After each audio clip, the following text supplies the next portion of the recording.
A tech billionaire had tried everything to help his daughter. 15 specialists, 12 therapists, $500,000 in treatments. Nothing worked. Then one night in a fancy restaurant, his little girl had a complete meltdown in front of everyone. And a waitress wearing torn shoes did something that doctors said was impossible. She calmed the child in 30 seconds flat. But what this billionaire didn't know was that his perfect fiancée was hiding a dark secret. And the waitress he was about to hire? She was about to uncover a conspiracy that would put all their lives in danger. This is a story about courage, deception, and how sometimes the person serving your dinner might be the hero you never knew you needed.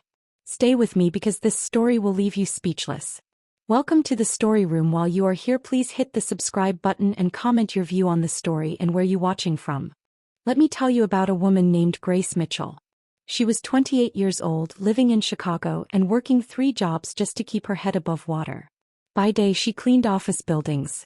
By afternoon she walked dogs for rich people who were too busy to care for their own pets. And by night she worked as a waitress at the Crystal Room, the most expensive restaurant in the city. Grace was exhausted. Her feet hurt constantly. Her back ached from bending over tables. But she couldn't stop. Her mother, Caroline, was sick with a failing heart, and the medical bills were crushing them. Their landlord had already threatened eviction twice. Grace was one bad shift away from being homeless. But Grace had something special. She noticed things other people missed. She saw the world differently, especially when it came to children. That Tuesday night started like any other. The Crystal Room was packed with Chicago's elite, people who wore watches that cost more than Grace made in a year. The kitchen was chaos, chefs yelling, plates clanging, orders flying. Grace moved through it all like a dancer, balancing trays and dodging elbows. Then the manager, a nervous man named Victor, grabbed her arm. "Table 7, he hissed, his face pale. Cameron Steele just walked in. With his daughter and his fiancée. Do not mess this up." Grace's heart skipped. Everyone in Chicago knew Cameron Steele. He was a tech genius who had built a billion-dollar software empire before he turned 35. He owned half the skyscrapers downtown. His face was on magazine covers. He was powerful, brilliant, and according to the news, completely overwhelmed by fatherhood. Grace watched as Cameron entered the restaurant. He was tall, wearing a suit that probably cost more than her car. But his eyes looked tired, defeated. Beside him was Victoria, a stunning woman with perfect blonde hair and a smile that seemed frozen in place. She was a fashion influencer with millions of followers. And trailing behind them was a little girl. Her name was Sophie. She was 7 years old, small for her age, with dark curls and wide, frightened eyes. She was wearing a stiff velvet dress that looked uncomfortable, and her hands were trembling. "Sit down, Sophie," Victoria snapped quietly, her voice sharp. "People are watching. Smile." But Sophie didn't sit. She stood frozen beside the chair, her breathing getting faster and faster. Grace recognized that look immediately. The child was overwhelmed. The bright lights, the loud conversations, the clinking glasses, it was all too much. Grace brought water to the table. Cameron ordered without looking up from his phone. "Sparkling water. The chef's tasting menu. Make it quick." Grace nodded and walked away. But she kept watching Sophie from across the room. The little girl's distress was building like a storm about to break. 10 minutes later it happened. A waiter at the next table dropped a tray of wine glasses.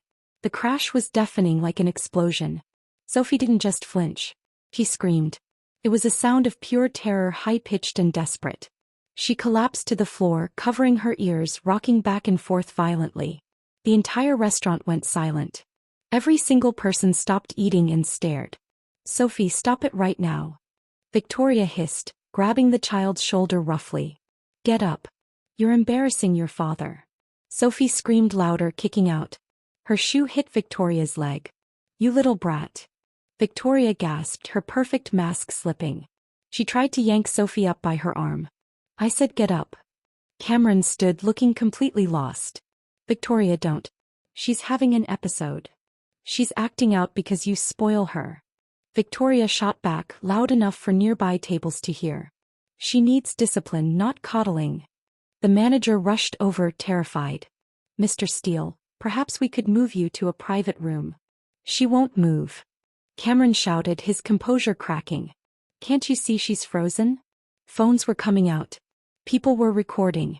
This was going to be all over social media in minutes. A disaster. Grace didn't think. She didn't ask permission. She grabbed a large cloth napkin from the service station and walked straight to the light control panel near the kitchen. She dimmed the lights in that section of the restaurant by half. Then she walked directly to table 7. "Excuse me, we don't need," Victoria started. Grace ignored her completely. She dropped to her knees on the expensive carpet right next to Sophie. She didn't touch the screaming child. She didn't speak to her. Instead, Grace took the napkin and placed it over her own head, creating a small tent. She sat there cross-legged, completely silent, under the napkin. Sophie's screaming stuttered. She stopped rocking. She stared at this strange waitress sitting under a napkin on the floor. The absurdity of it broke through her panic. Slowly, Grace lifted one corner of the napkin and peeked out at Sophie. She didn't smile.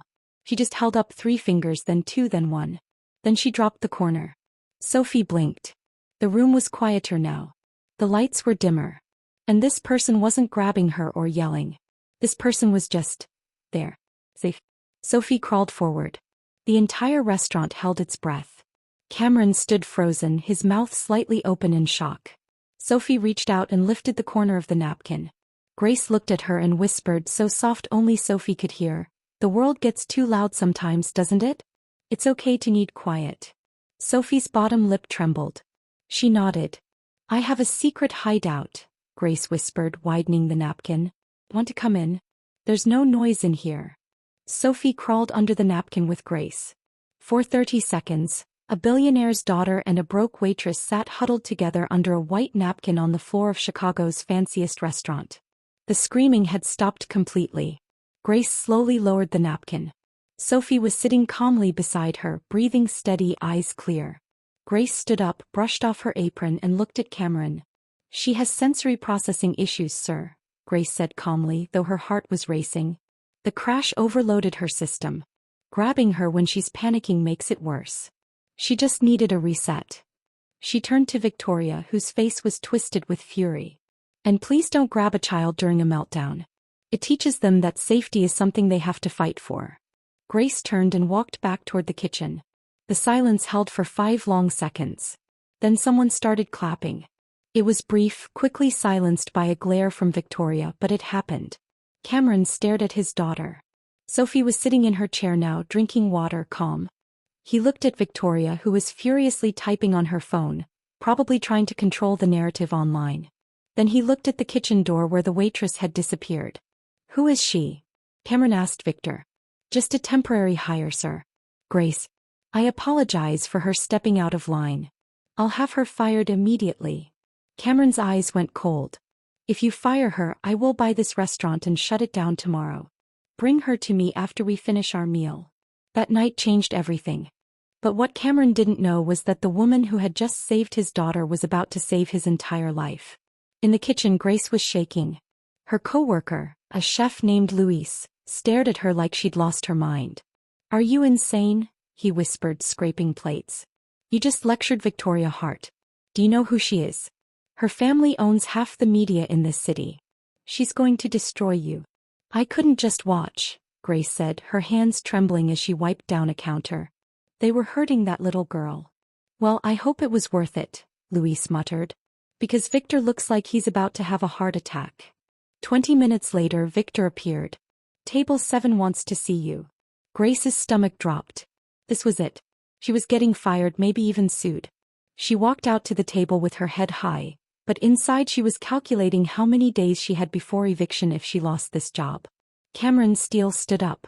He was even taller up close and his eyes were intense, studying her like she was a puzzle he was trying to solve. "What's your full name?" he asked. "Grace Mitchell, sir." "Where did you learn that technique?" "The napkin thing." Grace hesitated. "My younger brother, sir. He struggled with similar issues when we were kids. We couldn't afford therapists, so I had to figure out how to help him survive the world on my own." Cameron studied her worn shoes, her tired eyes. But he also saw something else, strength. "Sophie has been through 17 caregivers in 6 months, Cameron said quietly. "The best specialists in Chicago and New York. None of them could stop an episode in under an hour. You did it in 30 seconds. Victoria let out a cold laugh. Cameron, please. It was luck. She embarrassed us in front of everyone. She saved us, Cameron corrected, his voice like ice. He reached into his jacket and pulled out a checkbook. He wrote something quickly, tore it out and slid it across the table. Grace looked at the check. Her breath caught. $5,000. I can't accept this, sir. It's too much. Take it, Cameron said. And take this. He placed a black business card on top of the check. My driver will pick you up tomorrow at 10 a.m. I want you to come to my home. We need to discuss a permanent position. Cameron, Victoria shrieked. You cannot be serious. She's a waitress. She probably doesn't even have a college degree. Grace's hand hovered over the check. Pride told her to walk away. But reality, her sick mother, the eviction notice, the medical bills, told her to take it. He took the check. Thank you, sir. She looked at Sophie. Goodbye, Sophie. Remember the safe space. Sophie looked up and gave a tiny wave. As Grace walked away, she could feel Victoria's hateful stare burning into her back. She knew with sinking certainty that this wasn't just a job offer. This was a declaration of war. The next morning, Grace's world collapsed before the car even arrived. She woke up to pounding on her apartment door. It was her landlord, Mr. Chin, looking genuinely sorry. Grace, I'm so sorry, he said, handing her papers. You have to leave. Immediately. You have 24 hours. What? I have the money now. I can pay you today. It's not the rent, Mr. Chin said, lowering his voice. I got calls this morning from the city. Health inspectors, building authorities. They found violations specifically in your unit. They threatened to condemn my entire building if you don't leave. They knew your name, Grace. Someone powerful wants you gone. Grace felt the blood drain from her face. Victoria. It had to be. She closed the door and slid down to the floor. Her mother was in the bedroom, too weak to even get up. They had nowhere to go. Her phone buzzed. A text from Victor. Don't come back to the restaurant. You're fired. Don't list me as a reference. Grace felt tears sting her eyes. She was being erased. Punished for helping a child. She looked at the clock. 9:45 a.m. Cameron's driver was coming at 10. This wasn't just a job interview anymore. It was her only lifeline. Grace put on her best clothes, a simple blouse and slacks, and packed her mother's medication. Mom, she called out.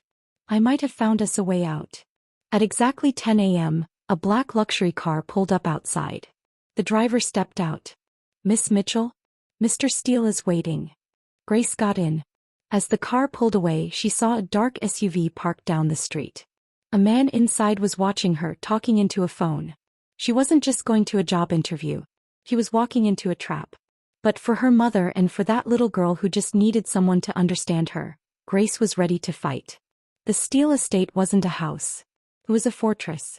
As the car drove up the long driveway, Grace stared at the massive modern mansion, all glass and steel, overlooking Lake Michigan. It was beautiful and cold. A butler met her at the door. Mr. Steele is in the study. Follow me. You're late. The driver picked me up exactly at 10, Grace said. Mr. Steele's time is valuable. Don't waste it. He led her through hallways lined with expensive art. The house was silent. No laughter, no music, no sound of a child playing. Felt like a museum. They arrived at large double doors. The butler pushed them open. Cameron was there, sitting behind a huge desk. But he wasn't alone. Victoria was perched on a sofa, sipping coffee.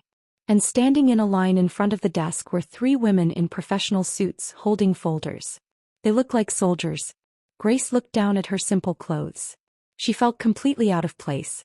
Ah, the miracle worker, Victoria said, her voice dripping with sarcasm. Cameron, are we really doing this? These women have doctorates in child psychology. She serves food. Cameron ignored Victoria. Take a spot in line, Miss Mitchell. Grace stepped up beside the other women. This is a practical interview, Cameron said, standing. He looked exhausted. Sophie is currently in the playroom. She's refused to eat breakfast. She's refused to get dressed. In 2 hours, I have investors coming for an important meeting. Sophie needs to be calm and presentable. You each have 10 minutes. He pointed to the first woman. Dr. Reynolds, you're first. Dr. Reynolds nodded confidently. I've worked with royal families. This should be simple. She walked out. 5 minutes later, screaming echoed through the house. Dr. Reynolds returned, her hair disheveled. The child is unmanageable. She bit me. The second woman went next. She came back in 3 minutes, shaking her head. She's throwing things. It's unsafe. The third woman scoffed. Amateurs. She marched out. 8 minutes later, she returned soaking wet. She turned a water hose on me. That child doesn't need a nanny. She needs military school. Cameron's face hardened. Get out. All of you. After they left, Cameron looked at Grace. Your turn. Victoria laughed. Oh, this I have to see. Grace didn't say anything. She took off her shoes. What are you doing? Victoria asked, wrinkling her nose. Shoes make clicking sounds on hard floors, Grace said calmly. If she's in a heightened state, every sound is amplified.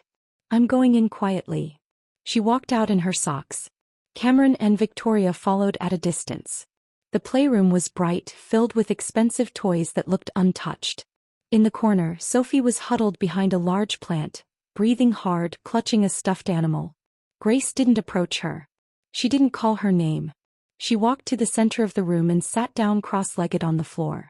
She pulled out a small notebook and pen from her pocket and started drawing. Scratch, scratch, scratch. The sound was rhythmic, calming.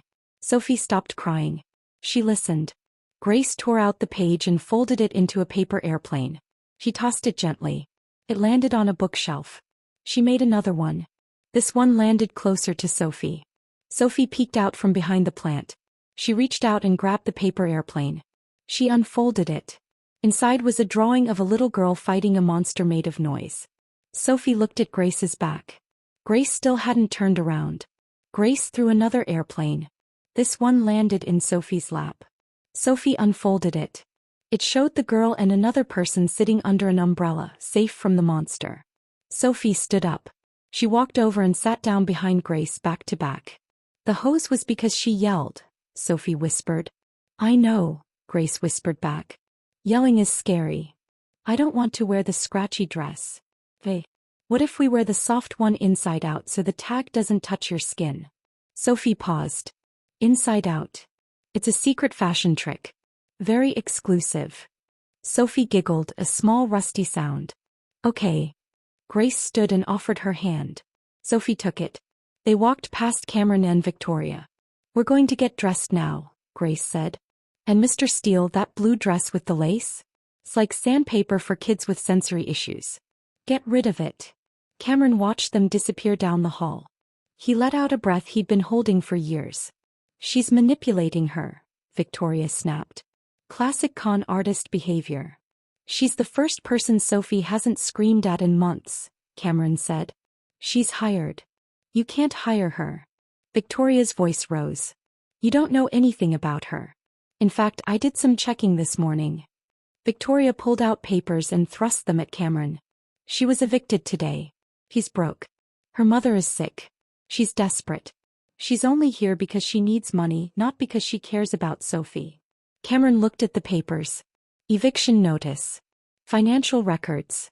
His jaw tightened. 30 minutes later, Grace returned. Sophie was dressed in a soft cotton dress, calm and coloring quietly. She's ready, Grace said. Cameron held up the eviction notice. Grace froze, her face going pale. Is this true? Cameron asked. Were you evicted this morning? Grace looked at Victoria, who was smiling triumphantly.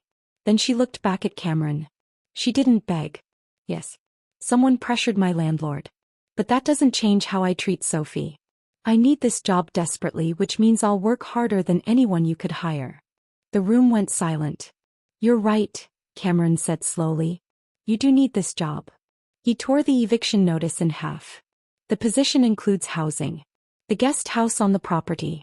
You and your mother can move in today. Victoria dropped her coffee cup. Chattered.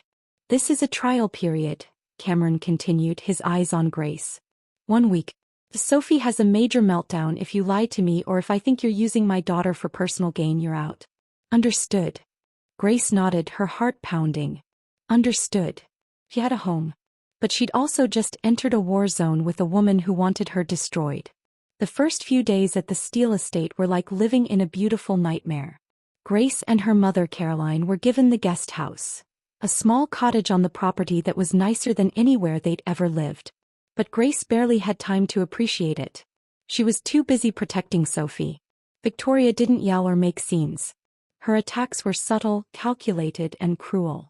On the second day, Grace found Sophie's noise-canceling headphones in the trash, completely destroyed. Victoria claimed a maid accidentally threw them away. On the third day, the kitchen forgot Sophie's dietary restrictions and served a meal with mushrooms, which Sophie couldn't stand the texture of. The child gagged and started crying. Grace barely calmed her down before Cameron noticed. But Grace didn't complain. She adapted. When the headphones were destroyed, she built a blanket fort in the closet where everything was quiet and soft. When the food was wrong, she turned it into a game, teaching Sophie to be a food detective who checked her meals. And slowly Sophie began to change. She started making eye contact. She laughed, a real genuine laugh, when Grace slipped on the polished floor. She started talking more, asking questions, reaching for Grace's hand. Cameron noticed. He started coming home earlier, watching from doorways as Grace and Sophie did puzzles together or had silent dance parties with headphones on. The ice around his heart was beginning to melt. And that terrified Victoria. The breaking point came on Saturday night. Cameron was hosting a major charity gala at the estate. 500 guests, investors, media, the whole city's elite. It was crucial for his company's image, especially after the restaurant incident had gone viral. Sophie had to make an appearance. Just a brief one. Walk in, wave, accept a flower from the charity representative, then leave. Grace had been preparing her all week. They'd picked out a perfect dress together. Soft silk, no tags, no scratchy parts. A local seamstress had made it specifically for Sophie's sensory needs. It was beautiful and comfortable. But when Grace went to Sophie's room at 5 p.m. to help her get dressed, the silk dress was gone. In its place hung a stiff, sequined monstrosity covered in scratchy lace. Grace's blood ran cold. "Sophie, stay here," she said. She found Victoria in the hallway, dressed in a stunning red gown, smiling. "Where is Sophie's dress?" Grace demanded, keeping her voice low. "And if you're enjoying this story so far, don't forget to subscribe, because this is only the beginning." "That homemade thing? I sent it to be cleaned. It looked wrinkled. I replaced it with this Dior original. Much more appropriate. That dress will hurt her. The sequins feel like needles to her. She'll have a meltdown in minutes." Victoria stepped closer, her perfume overwhelming. "Then you'd better make sure she doesn't. Because if she screams tonight in front of those investors, Cameron will blame you.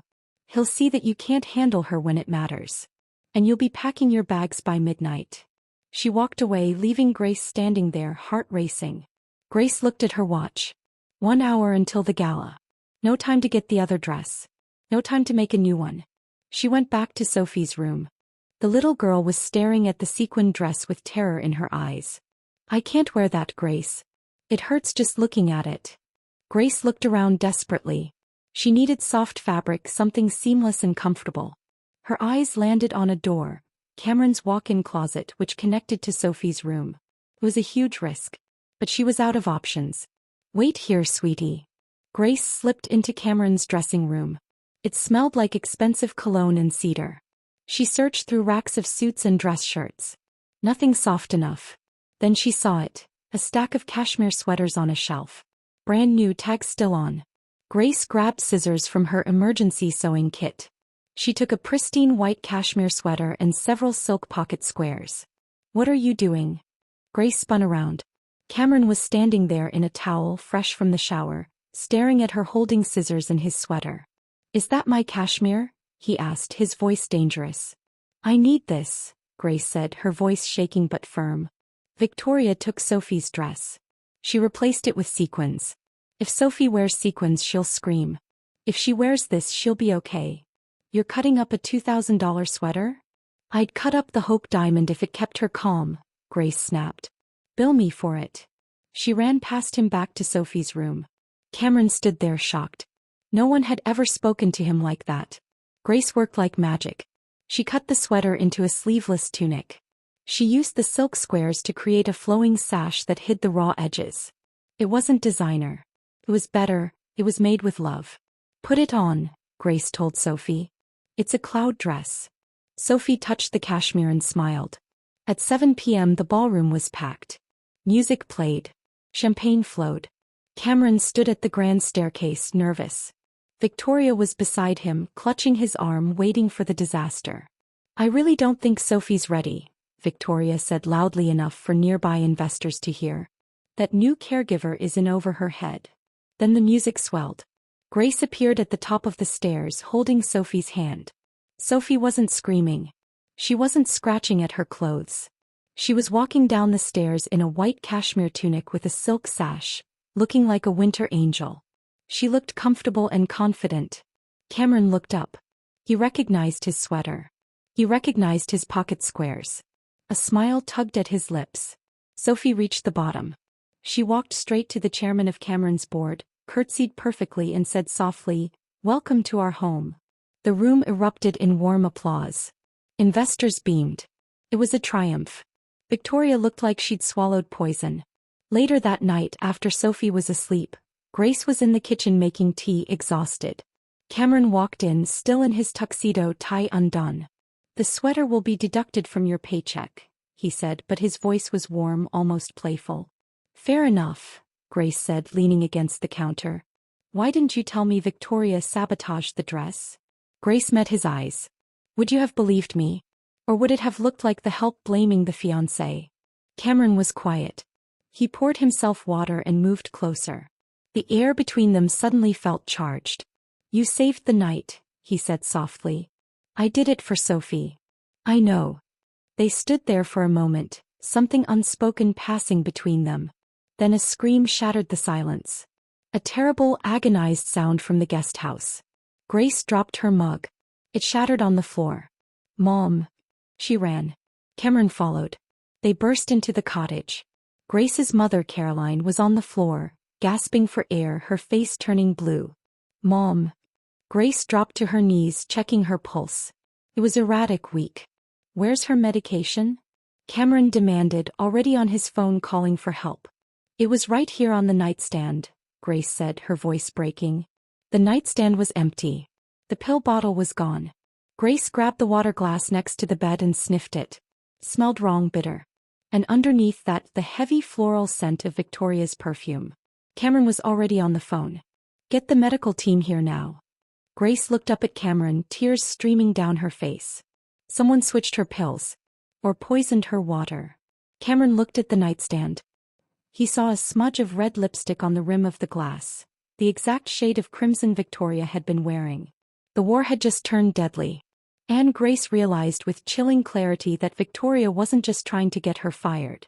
She was trying to eliminate the competition permanently. The emergency room at Chicago General was cold and sterile. Cameron sat in the waiting area, his head in his hands. Inside the treatment room, Grace held her mother's frail hand while doctors worked frantically. They'd pumped her stomach. The test showed a lethal dose of digoxin, a heart medication, but not the one Caroline was prescribed. Someone had deliberately poisoned her. "She's stable," the doctor said, stepping out. "But Mr. Steele, this wasn't an accident. The dosage in her system was 5 times what would kill someone her size. If Grace hadn't recognized the symptoms immediately, her mother would be dead. This is a police matter." Cameron stood, his face like stone. "I'll handle it." He walked into the room. Grace looked up, her eyes red and swollen. She looked broken, defeated. "I have to leave," Grace whispered. "I can't stay at your house. It's too dangerous. She tried to kill my mother, Cameron. Next time it might be me. Or worse, Sophie." "You're not leaving," Cameron said firmly. "If I leave, she wins. And if you leave, I lose the only person who's made my daughter smile in 3 years. She almost murdered my mother." Grace's voice cracked. Cameron knelt beside her chair. "I sent the glass to a private lab. I sent the security footage to my personal security team. I'm not trusting anyone at the house right now except you." His phone buzzed. He looked at the screen and his expression turned murderous. "What is it?" Grace asked. Cameron showed her the image. Security footage from the hallway outside the guest house. Timestamped 7:45 p.m. A figure in a maid's uniform slipping into the cottage. But the shoes were wrong, red-soled designer heels. "Victoria. She didn't even bother to hide properly," Cameron said, his voice shaking with rage.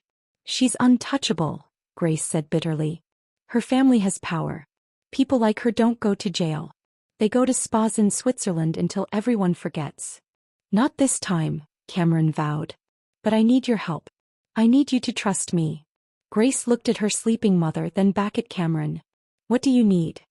I need you to go back to the house. Act defeated. Pack your bags. Let Victoria think she's won. If she believes you're leaving, she'll get careless. She'll make her final move. You want me to use myself as bait? Sophie comes with me to the office tomorrow. She won't leave my sight. But I need you at the house to find proof. Victoria keeps records. She's obsessed with money. If she paid your landlord, if she bought that poison, the evidence is somewhere in her room. You want me to break into her suite? I want you to finish this, Cameron said. Can you do that? Grace looked at her mother's pale face. Then she nodded. Yes. The next morning the performance began. Grace returned to the estate looking devastated. She packed boxes loudly, making sure the staff saw her crying. Victoria was on the patio eating breakfast. She watched Grace load a car trunk with a smile of pure satisfaction. Leaving so soon? Victoria called out. I hope your mother recovers. Weak hearts are so unpredictable. Grace clenched her fists but played her part. You win, Victoria. I just want my family safe. Smart girl, Victoria purred. Go back to serving tables. It's where you belong. Grace got into the car, actually one of Cameron's security team in disguise. As soon as the car rounded the driveway, Grace ducked down. The driver circled back to the service entrance. Grace slipped back into the house dressed in black like a shadow. Cameron had given her the master key codes. She waited until Victoria left for her yoga class at 11 a.m. Then she entered Victoria's suite. The room was a shrine to vanity. Mirrors everywhere, designer clothes, expensive perfumes. Grace searched drawers, closets, under the mattress. Nothing. Time was running out. Victoria would be back in an hour. Grace closed her eyes and thought. She remembered every time she'd seen Victoria. The woman was always on her phone or writing in a small leather planner she kept in her designer purse. But she didn't take that purse to yoga. Grace looked at the closet. On the top shelf was a row of expensive handbags. She grabbed the one Victoria had used yesterday, a burgundy Birkin bag. She dug through it. Lipstick, phone charger, breath mints. Then her fingers found something in the lining, a false bottom. Grace pulled out a passport. But the name wasn't Victoria Hart. It was Veronica Hastings. And underneath was a letter from a law firm in the Cayman Islands. Ms. Hastings, the transfer of funds from the Steele Foundation account is complete. The $6 million has been processed as requested. We await your arrival Monday. Grace's hands trembled. Victoria wasn't just a jealous fiancée. She was a professional con artist. She'd stolen an identity, infiltrated Cameron's life, and was planning to rob him blind. Monday was 2 days away. Grace pulled out her phone to take pictures of the evidence. The sound of the front door opening downstairs froze her blood. I forgot my water bottle. Victoria's voice echoed up the stairs. Grace was trapped. The closet had no other exit. She looked up, the ventilation shaft. It was narrow and high, but Grace had spent years climbing shelves in restaurant pantries. She kicked off her shoes, stepped onto a vanity and pulled herself up, prying the vent grate loose. She squeezed inside and pulled the grate back just as the bedroom door opened. Through the slats she watched Victoria walk straight to the closet. Victoria grabbed the Birkin bag and checked the false bottom. Victoria froze. She knew someone had found it. She pulled out her phone and dialed. It's me, Victoria hissed. The waitress found the passport. We have to move up the timeline.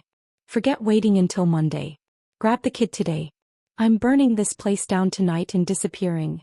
Grace clamped her hand over her mouth to keep from gasping. Victoria wasn't planning to run.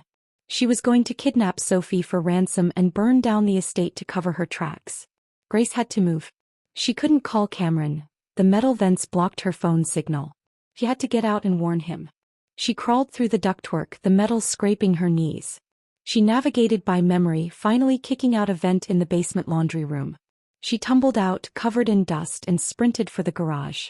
The security car was gone. Victoria must have sent it away. Grace saw a gardener's truck with keys in the ignition. She didn't hesitate. She jumped in and tore down the driveway, gravel flying. She called Cameron as she sped toward downtown Chicago. Cameron, it's a trap. Victoria is really Veronica Hastings, a con artist. She's coming for Sophie now. She's going to take her and burn the house. I have Sophie, Cameron said, his voice tight. We're in my office on the 40th floor. Security is on high alert. She can't get in. You don't understand, Grace screamed over the engine. She has help. Who's your head of security? Marcus Grant. He's been with me for 12 years. Is he the one who watched my eviction? The man in the dark SUV. There was silence on the line. Cameron, Marcus is in the office with you right now, isn't he? Yes, Cameron whispered. The line went dead. At the steel tower, everything happened in seconds. Cameron turned to Marcus, a huge man standing by the door. Marcus, I need your radio. Marcus didn't move. He smiled, cold and cruel. Sorry, boss. The retirement package Veronica offered me was just too good to pass up. Marcus pulled out a gun with a silencer. Get up. You and the kid. We're going to the roof. Helicopter's waiting. Don't touch her, Cameron said, stepping in front of Sophie. Move or I shoot you in the leg, Marcus said casually. The girl's the prize. You're just in the way. Sophie started whimpering, covering her ears, rocking. The stress was triggering a massive meltdown. Shut that kid up, Marcus snapped. Grace reached the steel tower. The lobby was chaos, fire alarms blaring. Victoria's distraction. People were streaming out. Grace fought her way to the security desk.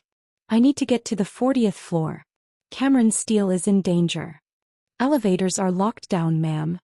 Grace looked at the building schematic on the wall. Elevators down. Stairs packed with evacuating people. But there, a service lift. The old manual dumbwaiter system used for mail and supplies. Grace ran to the loading dock. She found the service shaft, a vertical tunnel of cables and darkness. She couldn't pull herself up 40 floors, but she knew physics. Counterweight. She found a pallet of heavy boxes and hooked it to the counter cable. She pushed the pallet off the edge into the basement shaft. As it fell, Grace grabbed the rising cable and held on. She shot up the shaft like a rocket, flying past 4 numbers. Her feet scraped against the walls as she neared 40. She pried the doors open and rolled onto the carpet, gasping. The floor was empty. Everyone had evacuated. She heard voices in Cameron's office. Grace crept forward and looked through the frosted glass. Marcus had Cameron on his knees. Victoria had arrived via the private helipad and was holding a syringe. Just put the kid to sleep, Victoria ordered. She's screaming too much. Marcus moved towards Sophie. Grace looked around. No weapon. She was just a waitress. Then she saw Cameron's bar area. An espresso machine, a bottle of high-proof liquor and a lighter on the desk. Waitress skills. Fire safety training. Grace grabbed the liquor bottle and a heavy crystal paperweight. He kicked the door open. Hey, Veronica. Grace shouted. Victoria spun around. You. Marcus turned his gun toward Grace. Grace threw the liquor bottle into the air above Marcus's head. As he tracked it, distracted, she hurled the paperweight with perfect aim. It smashed the bottle midair, showering Marcus in alcohol. Sophie, the button. Grace screamed. Now. Sophie, hiding under the desk near the emergency panel Cameron had shown her once, slammed her fist down on it. The panic button activated the office's lockdown system, including the fire suppression system. But the sparks from Marcus's gun as he fired blindly ignited the alcohol on his clothes. Marcus burst into flames. He screamed, dropping the gun, flailing wildly. Victoria lunged for the weapon. Grace tackled her. They crashed into the glass coffee table, shattering it. Victoria was stronger, fueled by desperation. She pinned Grace down, hands around her throat. You stupid little nobody. Victoria screamed. I had everything. I was going to be set for life. Grace's vision started to blur. She clawed at Victoria's face, but the woman's grip was iron. Suddenly, a small figure appeared behind Victoria. Sophie. The little girl who everyone said was helpless picked up a heavy brass telescope from her father's desk. She didn't scream. He didn't hesitate. She swung it with all her strength. Clang. The telescope connected with Victoria's head. Victoria's eyes rolled back. She collapsed on top of Grace. Grace shoved the unconscious woman off and gasped for air. Cameron was there instantly, pulling Grace up, checking her neck. "Are you okay?" "I'm okay," Grace wheezed. They both looked at Sophie. The little girl dropped the telescope, staring at her shaking hands. Grace crawled over and pulled Sophie into her arms. She pulled out the napkin she always kept in her pocket and draped it over both their heads. "Tent time," Grace whispered. Under the napkin, surrounded by chaos, a burning security guard being extinguished by sprinklers, an unconscious criminal, shattered glass. Sophie leaned against Grace's chest and cried. "It's over," Cameron said, wrapping his arms around both of them. "It's finally over." The trial of Veronica Hastings and Marcus Grant was the biggest story in Chicago for months. The evidence Grace had found, combined with testimony from Grace's landlord and financial records, was overwhelming. Veronica was sentenced to 25 years. Marcus got 30. But Grace didn't go to the trial. He was too busy. It had been 3 months since that terrible day. Grace's mother had fully recovered and was currently in the garden with Sophie, planting flowers and laughing. Grace was in her room in the main house. Cameron had insisted she move out of the guest cottage, packing a box. She'd made a decision. Cameron appeared in the doorway. "The movers are here. Are you really leaving?" Grace didn't look at him. "It's time. The danger is gone. You don't need a bodyguard anymore. You can hire a real professional now. Someone with credentials." "Is that what you think you were? Just a bodyguard?" "I was a transaction," Grace said, her voice trembling. "You needed help. I needed a home. The deal is done." Cameron walked over and took the box from her hands. "The deal was for 1 week. You've been here 3 months. You overstayed the contract significantly. Then I should definitely leave." Grace tried to walk past him. Cameron blocked her path. "I restructured my entire company," he said quietly. "I stepped back from day-to-day operations. I want to spend more time with Sophie. With the people who matter." He pulled something from his pocket. Grace thought it might be a check, severance pay. But it was a drawing. It was Sophie's drawing from that first day in the playroom. The stick figure girl and the waitress under the umbrella, safe from the monster. But Sophie had added something. A third stick figure. A tall man holding the umbrella handle. "Sophie drew this yesterday," Cameron said softly. "She calls it my family." Tears spilled down Grace's cheeks. "People will talk," Grace whispered. "They'll say I'm just another gold digger. That the waitress seduced the billionaire." "Let them talk," Cameron said, cupping her face. "Let them talk while we live our lives. I don't care about their opinions, Grace. This house was a tomb before you walked into it. If you leave, the lights go out again." "I don't want the lights to go out," Grace breathed. Cameron kissed her. It wasn't a fairy tale kiss. It was real, desperate, full of promise and second chances. "Don't go," he murmured against her lips. "Okay," she whispered. "I'll stay." 5 years later. The headline on Forbes magazine read, "Tech mogul Cameron Steele and wife Grace launch revolutionary sensory-friendly schools across America." But Grace didn't care about magazines. She was standing on the deck of their lake house, watching the sunset paint the sky orange and pink. The door opened. A 12-year-old girl walked out wearing headphones, smiling. "Sophie." She was holding an acceptance letter.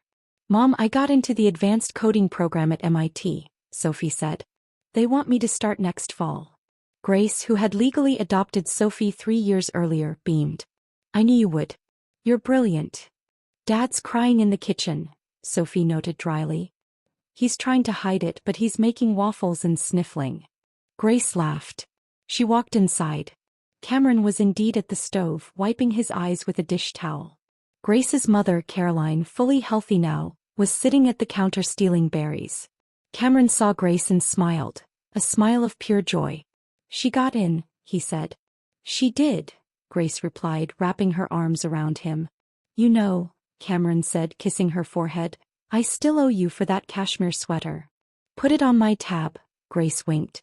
They had built a life not on perfection but on understanding. They had learned that love wasn't about having all the answers. It was about sitting together in the quiet, under the napkin, until the world felt safe again. The waitress hadn't just served the billionaire. She had saved him. She had saved them all. And that, my friends, is the story of how one act of compassion, one moment of courage from a woman the world overlooked, brought down a criminal conspiracy and built a family. It reminds us that sometimes the most powerful person in the room isn't the one with the biggest bank account. Sometimes it's the one with the biggest heart. So tell me, what part of this story touched you the most? Was it Grace's bravery? Sophie's strength? Or Cameron learning that money can't buy what truly matters? Drop your thoughts in the comments below. And if this story moved you, please hit that like button and share it with someone who needs to hear it today. Subscribe for more powerful stories like this one. Because sometimes the person pouring your coffee might just be the hero you never knew you needed. Thanks for watching. Don't forget to share, like, and subscribe to the Story Room for meaningful stories that inspire and teach life lessons.